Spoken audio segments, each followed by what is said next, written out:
organic, unpredictable, unknown, lovely, beautiful, a sense of fulfillment. This is part of the pleasures of life and not the chores of life.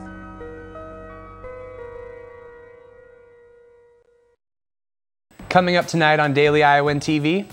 Human trafficking on the roads of Iowa, a bigger problem than you may think. It's a really easy place for criminals to do their business using our interstate highway system. And Iowa City minors may be back in the bar scene soon. Find out why. And in sports, find out how the men's basketball team fared against Minnesota. Daily Iowan TV starts now.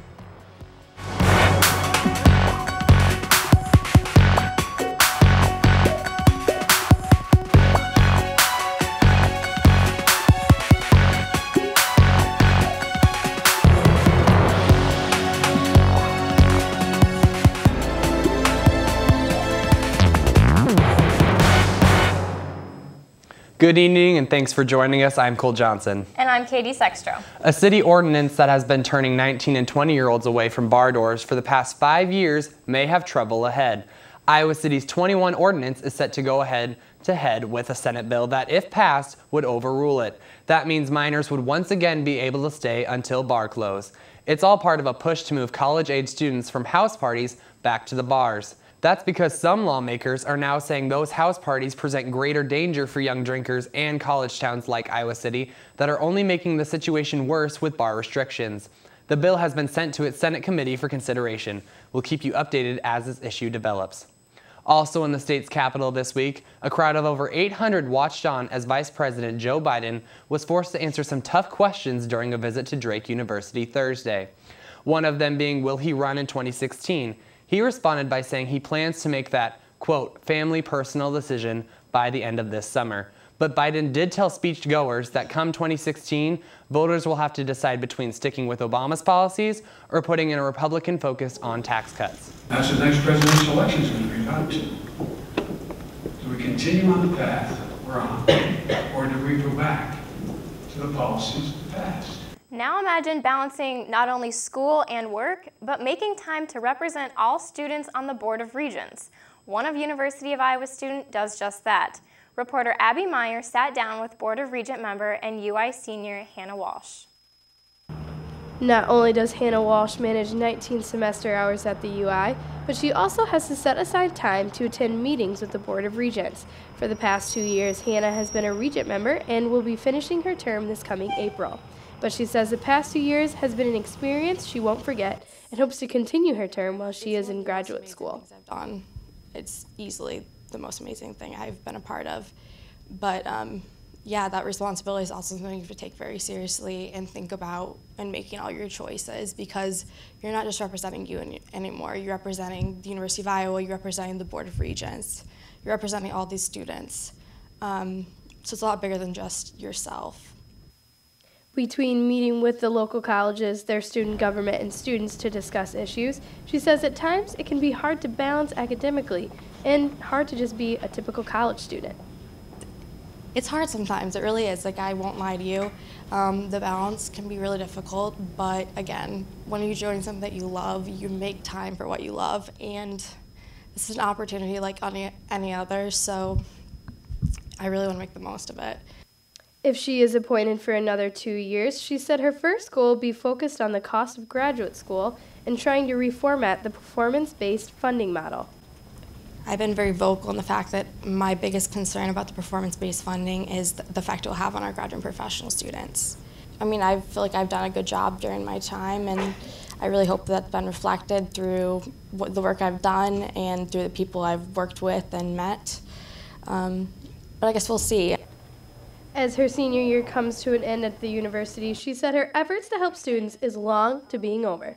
Reporting from Iowa City, this is Abby Meyer with Daily Iowan TV. When it comes to high school education, it appears Iowa may have some of the most dedicated students in the nation. New data released from the Department of Education show our own Hawkeye State as the top leader in high school graduation rates for the third year in a row. While the national average sits at 81%, 90% of Iowa high schoolers walked across the stage to end the 2012-2013 school year, and that's up 1% from the prior year. Other top graduating states include North Dakota, Nebraska, New Jersey, Wisconsin, and Texas. From good news in Iowa to rough news in Denmark. Tonight, it is believed that police have killed the man linked to a chain of bloody attacks in the nation's capital of Copenhagen. Yesterday, one civilian and 3 police officers were killed when the man targeted a free speech forum being held at a cafe. Then 10 hours later, a man wearing similar clothes shot at police outside a synagogue, killing 1 civilian and injuring 2 officers. This morning, the 22-year-old Denmark citizen opened fire on police and was shot dead. Back here in Iowa, winter roads and highways can threaten lives. But there's another danger lurking on the state's rural roads that might surprise you. Mitch McAndrew investigates. Underneath Iowa's wholesome, Midwestern image, there lies a dark underworld that is becoming increasingly prominent. Human trafficking, one of the most lucrative and fastest growing criminal activities in the world, is gaining a foothold here in Iowa. Last week, the University of Iowa Students for Human Rights held a meeting about the issue, which focused on combating the public's ignorance. Educating people is really going to be the first step to bringing change. Experts say that the public's lack of awareness enables traffickers to operate right underneath our noses. So when the public believes that something doesn't exist, they are less likely to look for it, and it makes it easier for traffickers to sell what they have to sell. Iowa's vastly rural landscape is ideal for human trafficking, especially because 2 of the nation's busiest roadways intersect within its borders. It's a really easy place for criminals to do their business using our interstate highway systems. Also, the rural highways in Iowa are good places for traffickers to hide. Though the problem seems formidable, experts say it's conquerable if the public, especially college students, have the tools to be able to recognize and stop human trafficking. If you're not doing something about it, you're kind of assisting in it happening. For Daily Iowan TV, I'm Mitch McAndrew. Thanks for that eye-opener, Mitch. Siwen Wang is standing by in the Weather Lab. Siwen, what can we expect this week? Well guys, after a pretty chilly day like today, we can expect to see the same trend tomorrow and a super cold week. This was a view early today from our Pentecost camp. Cloudy and pretty dead thanks to the frigid temps. And it doesn't look like the view is going to change much going to this week. On Monday, we'll start the morning off with about 10 degrees and mostly cloudy skies. Those clouds are going to stick around as we head into the afternoon, and the temp isn't going up much. Expect a high of 18 degrees, then tomorrow night will drop down to just 17 degrees. For the rest of this week, you can expect a freezing cold Wednesday with a high of a mere 5 degrees. Friday will get a little bit of break, highs there will in the low 20s. And you may want to prepare your shovel for next weekend.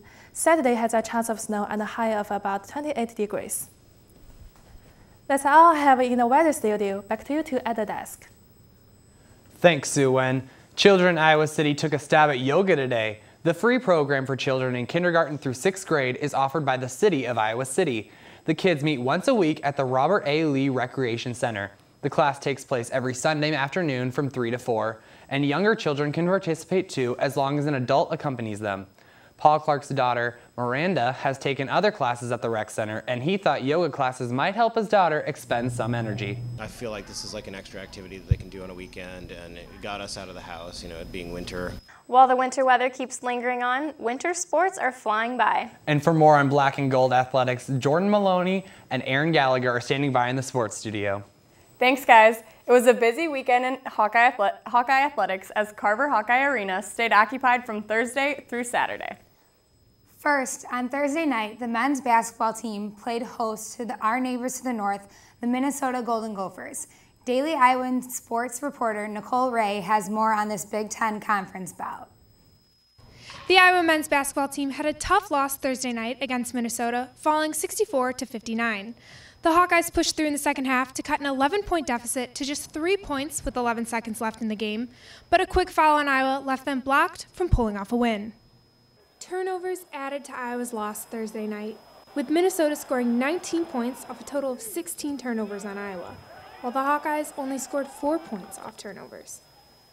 The team was led by junior Jared Uthoff, scoring 17 points for Iowa, including a three-pointer to close the gap to 7 points in the final 2 minutes of the game.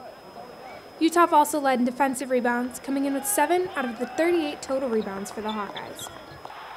Senior Aaron White had 8 rebounds and posted 13 points for the night.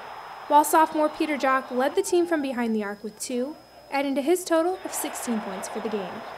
And they're one of the best teams in the nation on turning other teams over. And they played really good D tonight. It was interweb. They played aggressive. Iowa had a tough time running plays off the aggressive defense of the Gophers. Timid shooting and poor ball control made it difficult for the Hawkeyes to keep possession, leading to a double-digit deficit late in the second half that they couldn't recover from. Our offensive execution was not what it needed to be at the start of the game. It was not. And I think you have to give their defense some credit for that. They were up in us pretty good. The Hawkeyes, now 15-9 overall, face another Big Ten competitor Sunday when they head to Evanston to take on Northwestern. After a disappointing loss Thursday and falling to 6-5 in the conference, they hope to bounce back with a win on the road. This is Nicole Ray for Daily Iowan TV Sports. The Hawkeyes now find themselves in a 2-game skid after a loss to the Northwestern Wildcats earlier this afternoon. Not all was bad in Iowa City this weekend, however, as the top-ranked Hawkeye wrestlers claimed the Big Ten's regular season title after yet another dual win over Michigan on Friday night. The team isn't done yet, though, as they prepare to contend for another national title. Daily Iowan reporter Alyssa Klosterman has more. Tonight in Carver, the #1 ranked Iowa wrestling team defeated number 16th ranked Michigan Wolverines with a score of 22-9. The Hawkeyes dominated in 7 of the 10 matches and resulted in a 13-3 advantage in takedowns.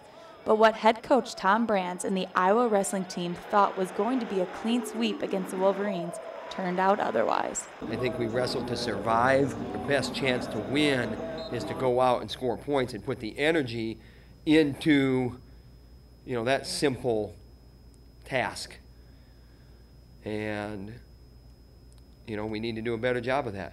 Iowa dominated the first 4 matches, sending the Hawks to intermission with a 13-3 lead over the Wolverines. Michigan was put on the scoreboard when 10th-ranked Brian Murphy defeated 13th-ranked Michael Kelly at 157. But the Hawkeyes responded with a pair of consecutive wins at 165 and 174. 6th-ranked Nathan Burek claimed his win in the first sudden victory period of overtime, while 7th-ranked Adam Kuhn ended the second overtime of the night with a reversal to defeat Iowa's 2nd-ranked Bobby Telford. Iowa finished the dual season 14-0 and 9-0 in the Big Ten, sending off 7 seniors. We got work to do. It was not an inspiring performance for whatever reason. With this win, the Hawkeyes claimed the Big Ten Dual Championship title. They improved their undefeated record, a positive heading into the Cliff Keen National Duels. Reporting inside Carver Hawkeye Arena, I'm Melissa Klosterman, signing off for Daily Iowan TV Sports. And Valentine's Day proved to be a sweet one for the men's gymnastics teams yesterday, as they picked up a big win on senior night. The 9th-ranked Hawkeye gymnasts defeated 10th-ranked Minnesota after falling behind early in the meet. 6 gymnasts reported career highs as the team set a new season high in points scored. Although warm weather seems to be light years away right now, the Hawkeye baseball team kicked off their 2015 season this weekend. The team escaped from the frigid Iowa weather for a few games in Florida as they went 2-1 on the trip. The Hawks will next travel to Arkansas to face the Trojans of Little Rock. That will do it for us here in the sports studio tonight. Be sure to tune in tomorrow evening for more highlights on men's basketball team's heartbreaking overtime loss to Northwestern. Back to you guys at the desk. And we'll leave you with this tonight. A Cedar Rapids dog is digging up some big-time attention after paying a surprise visit to its owner in the hospital. The story of Sissy the miniature schnauzer has spread from Cedar Rapids across the nation, warming hearts along the way, even drumming up hundreds of thousands of hits on YouTube.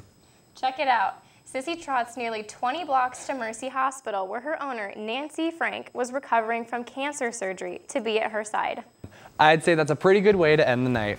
Thanks for watching, and we'll see you again tomorrow. Same time, same place.